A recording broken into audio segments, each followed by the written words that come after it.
Has the Vancouver market slowed down? Well, this is what we're going to talk about with our good friend and broker owner, Roland Kim, right after this.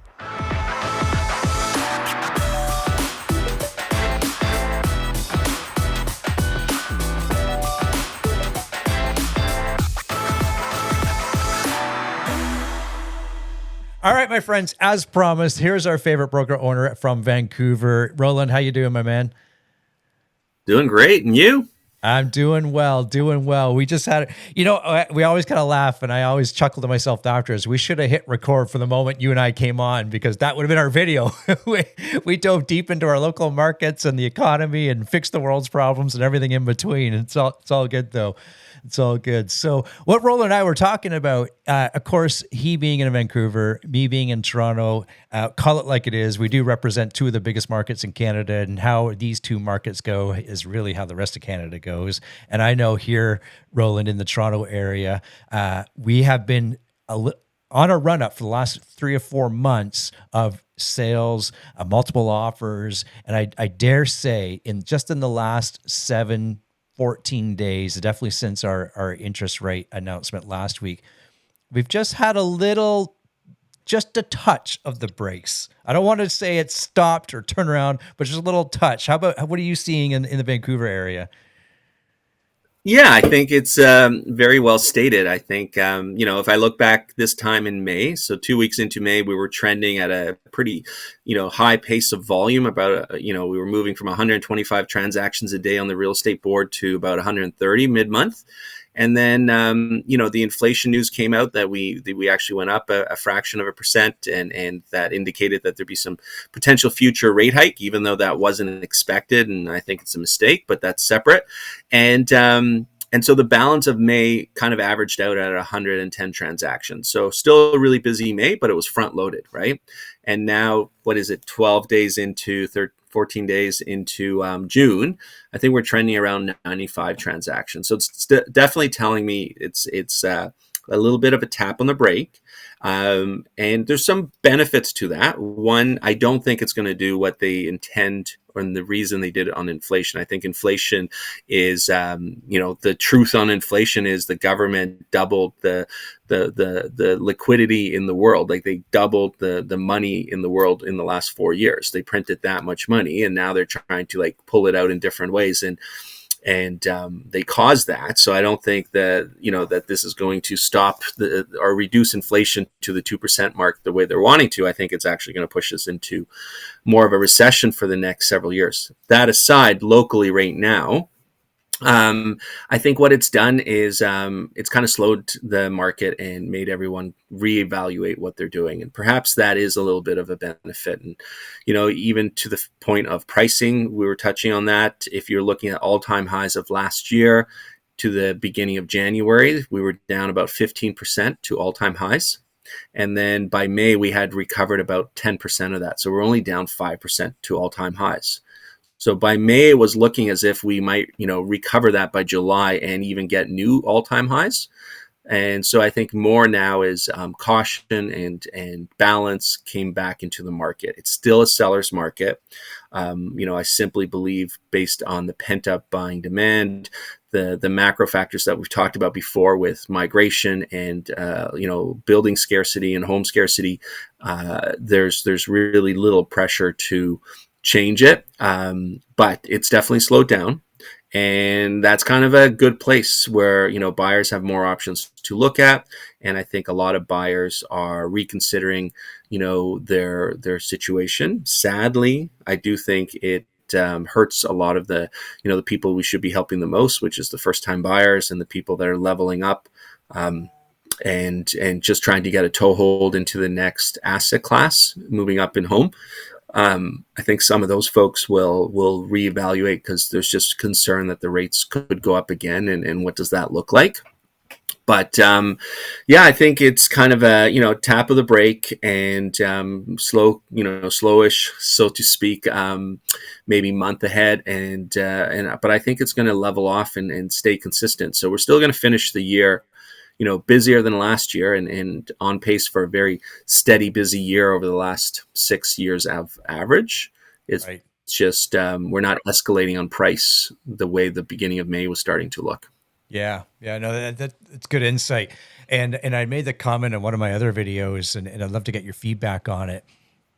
And I'd wondered here in the Toronto area, are we just hitting that those summer months, July, August, where it does slow down? That's our real estate cycle, just slow down typically in those months. And I just wondered if we were hitting that earlier. Love to get your thoughts on that, maybe. Yeah, I mean, there's definitely seasonality that comes in. I think possibly we've exaggerated that Sure. seasonality with the rate increase is how I would state it, because I think there was more than enough demand. Had rates not gone up, had the government not said, hey, we're probably going to go up another quarter point on the July meeting, I think that would have caused more of a conversation about, oh my gosh, the market's heating up, we're missing out, you got to get in before the prices go up further. So I think now there's an opportunity for a lot of folks to go away, have summer to themselves, and then say, let's look at the fall.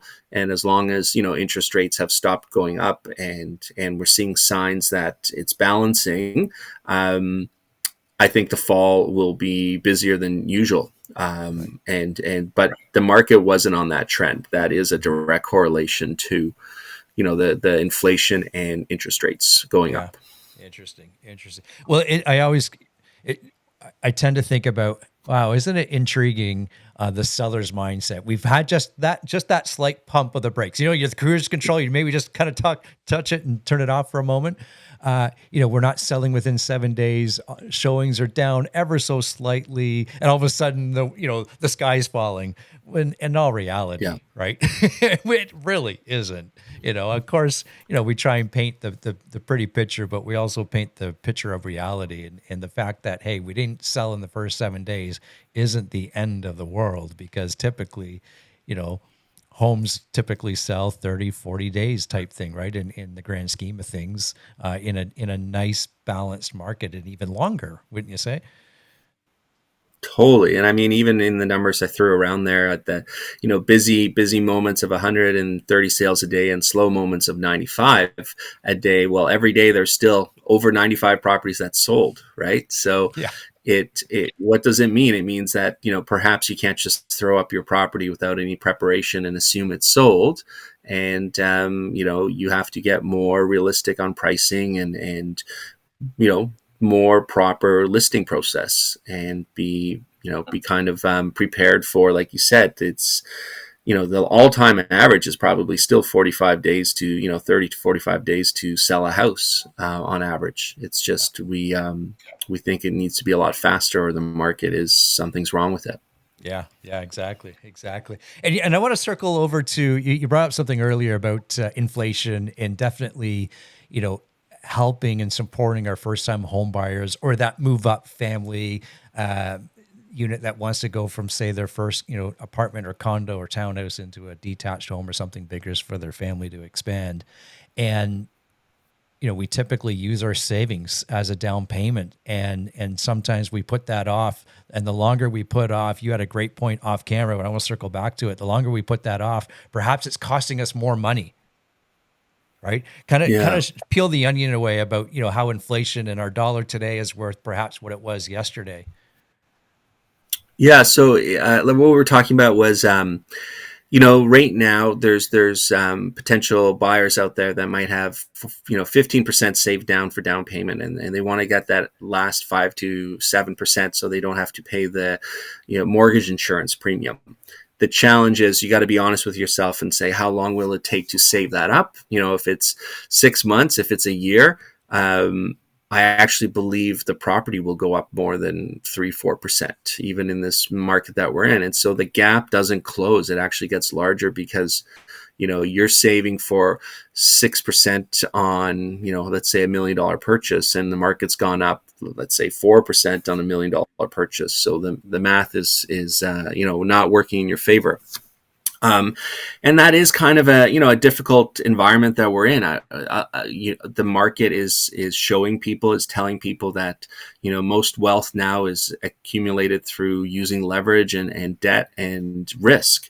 And so it does put concern on saving, people's style on saving, and also the degree of risk that they take on. But we are in a market that the supply was never addressed, and so I think that continues to push the stabilization in demand and the prices forward. And so you really have to ask yourself, am I comfortable with the cost of the item, with the servicing? And unless I'm of a mindset that the prices are retracting for some reason at a point in time, you might be better off in buying a property with less money down, but still qualifying for the mortgage you need, and then paying a little bit more in servicing.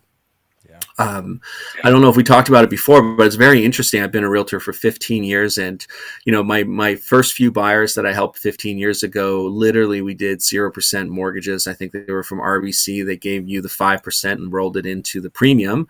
And it's my buyers of today are much more qualified, stable, and successful than buyers were 15 years ago. And yet those buyers 15 years ago bought the apartment, bought a 2-bedroom, bought a townhouse, and now are in a detached, looking like real estate aficionados. But in reality, they kind of stumbled forward, and we've made it harder and harder because they had 40-year amortization periods and 0% down payment mortgages available.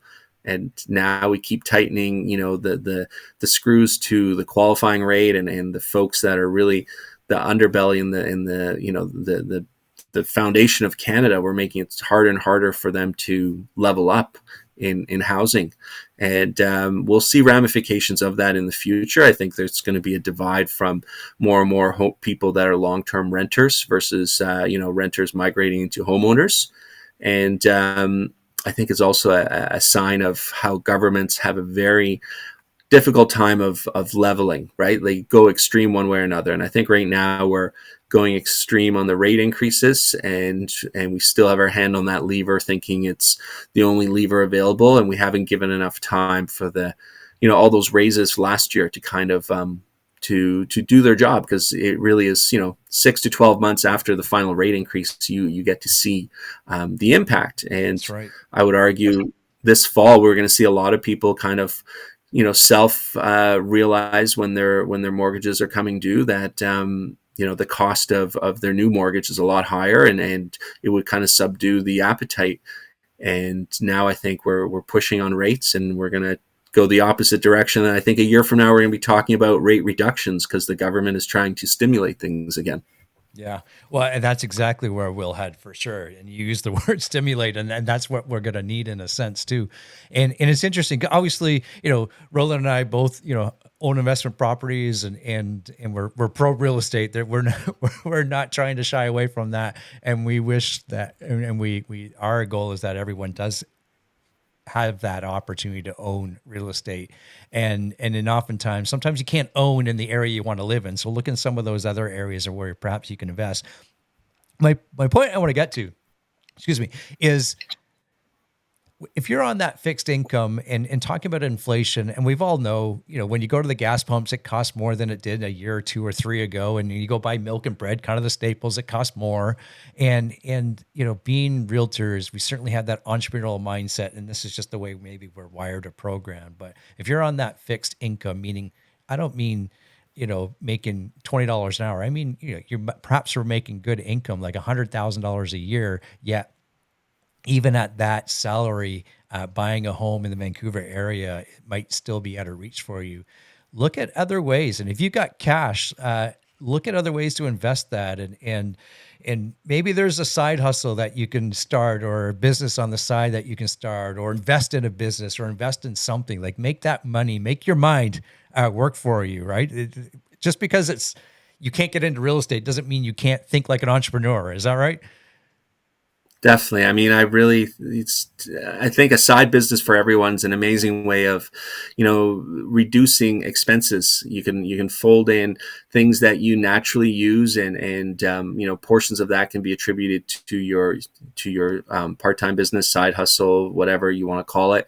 And often, people find a passion and really grow what is a part-time business into a pretty hefty, secondary cash flow. and look around and see what other people have done for generating, more revenue into your household or creating long-term wealth. I think we in our lifetime, we really only have 3 decades to build wealth. By the time it used to be by the time you got 20, you started working, but most people now, it might be 25, even 28 before you're finished all your schooling. And most people want to be done by 55 to 65. So those 3 decades in perhaps an 85-year lifeline is where you can put multiple sticks in the fire, so to speak. And the more you do that in that middle part, the results, carry you through the balance of your life. And if you don't, it's, you're on a treadmill forever.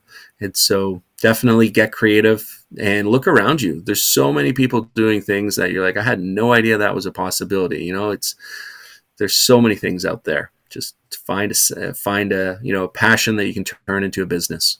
Yeah. Yeah. And there's lots of ways to do it. And I know it doesn't matter your age either. That's the best part, right? And you just use your experience, use your passion, and you can certainly turn a hobby into we'll call it a side hustle for now, but it doesn't need to be a side hustle. I wish I had a better name than that. I'm sure there is. Yeah.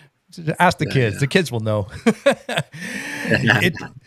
All good, my man. I'm intrigued to kind of watch both our markets over the next several weeks as perhaps we get used to the new normal with the interest rate. And I know the fixed year rates were getting adjusted. Most of them were getting adjusted today. So if you're on a rate hold, use it in a sense. Don't let that rate hold pass you by, meaning there always is an end date to your rate hold from a lender.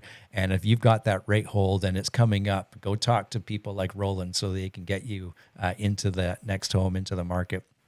My man, how do people get a hold of you?